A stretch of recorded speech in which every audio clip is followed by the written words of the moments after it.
At some point this last year, we all may have felt like giving up. A lot of tears in the eyes because they knew that this was the beginning of the end. That going forward was just too much. They're afraid. It's so sad. But determination is something we Floridians know all about. Sometimes chaos births blessings, and today I am truly blessed. When the storm hits, that is when determination begins. I just look at him and it all melts away. We are determined to keep trying, keep pushing, keep going. We've been sprinting during a marathon. To tell this pandemic, we are going to help, to believe, to love, to grow, to persevere. Believe it or not, 2020 started with high hopes. You know, first game this season, everybody ready? Yeah, okay, good. Dreams of graduating, state championships. That was the year. That brings up the top of the order, number 1, Jillian Herbst. Or so many high schoolers thought. Yeah, and then COVID. Lakewood Ranch senior Jillian Herbst knows. It was devastating, honestly. Like, I honestly did cry.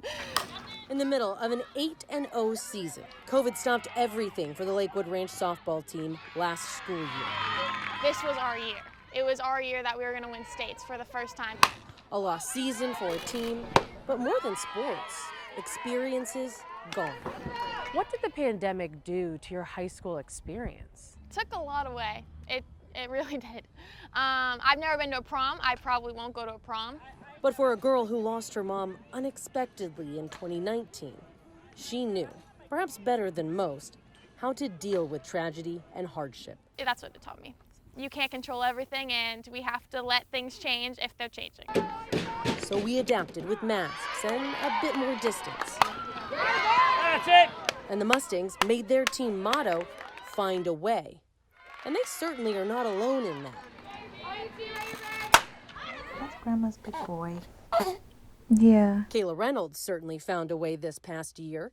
I counted all his little toes. I was like, 5 toes on this foot, 5 toes on this foot.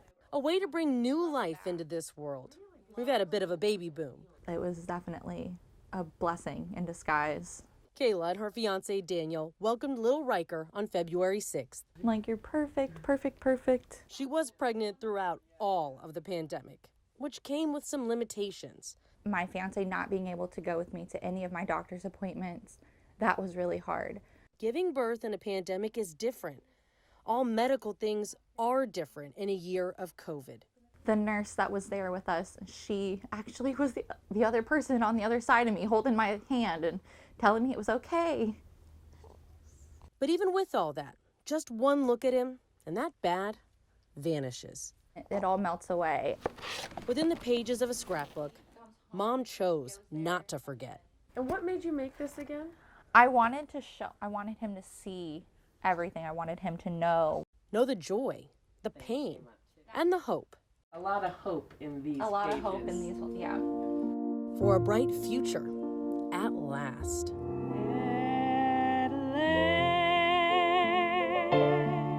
A future that can be full of love. Let's face it, in 2020, many thought finding love wasn't possible. I never would have thought in a million years, while home on a shutdown, I would find the love of my life. But take Alicia Henry and Norman Harris. In March of last year, they didn't know each other. We are gathered here to worship God and to witness the marriage vows of Norman and Alicia. But some matchmaking by friends led to socially distanced beginnings of happily ever after.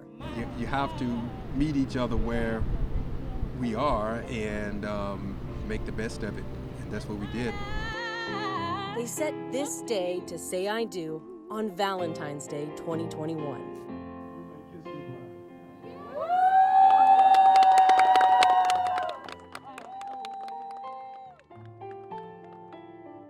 And it goes to show you that sometimes blessings are right around the corner. We just got to be willing to accept. And those blessings came by the millions this year when people set their mind to help each other. How you doing today? I'm a happy camper. We saw more need this year than ever, but we also saw more kindness too. There you go. Thank you, sir. Good job. You too.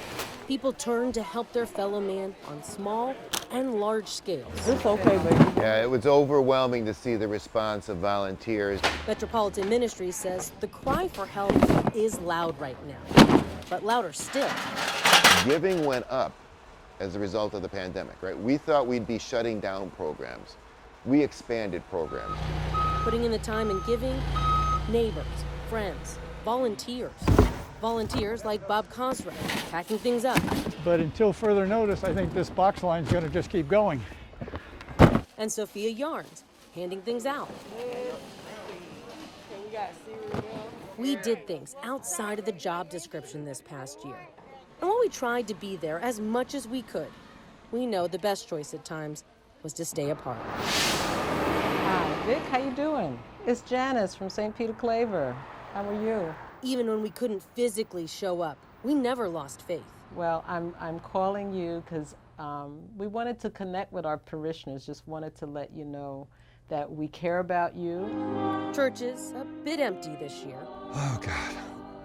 Our church was so alive. St. Peter Claver normally sits a good 200 people for a service with a full choir. But fewer in numbers doesn't mean people have lost hope. And what are the qualities that you feel got people through this? It's been tough. Faith. Faith. That no matter what happens, God is always with us.